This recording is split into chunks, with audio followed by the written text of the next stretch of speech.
Welcome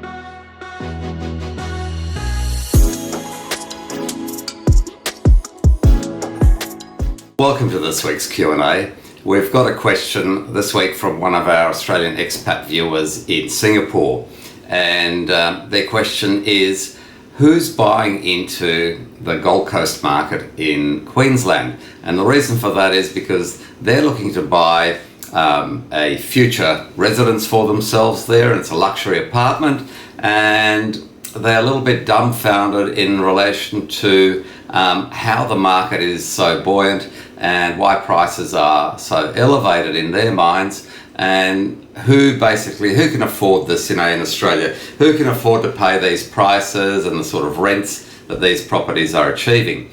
And it's actually a question I've been getting from a number of people, because interestingly enough, people do things, generally speaking, in similar demographics at similar time frames. So a lot of baby boomers are looking to downsize or right-size their properties in Australia as in other mature populations. And these people are looking for things that often come to pass in luxury apartments. So security, ease of maintenance, no stairs, amenities that are close by, a very high walk score, etc. And so what happens is that these people are obviously willing to pay a premium to achieve these outcomes, because that's really what they want.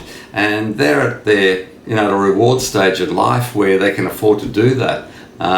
So who are these people? Look, they're Australians, they're people from Brisbane, Sydney or Melbourne who are looking to perhaps get a second home or spend a lot more time there than where they're currently living. They may have bought a house, for $40,000 or $50,000 35 or 40 years ago, and are selling it for $3 or $4 or $5 million, depending on where they live now. So they have the money to acquire these properties for now and their future, and that's exactly what's happening. And they can also look then to, constrain the market further, because the supply of these types of dwellings is very, very limited. So they're also then competing with, say, young professional couples that may or may not have children, but who are earning higher incomes and can also afford to pay rents for these kinds of properties or purchase them themselves. So many factors influencing this,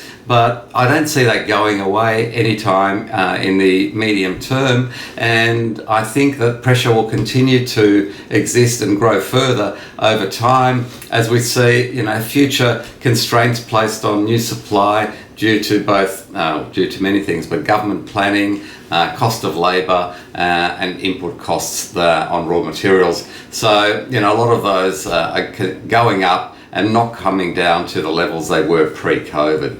And that's putting ongoing price pressure onto these markets, these sort of coastal markets in southeast Queensland in particular. So look, if you found this interesting, please subscribe to our YouTube channel and click like. And if you need any information to help you with your own situation, then please don't hesitate to reach out, email us, call us, and we'll have somebody contact you to see if we can't assist you with your own situation. I'm Andrew Unterweger, and I'll see you at next week's Q&A.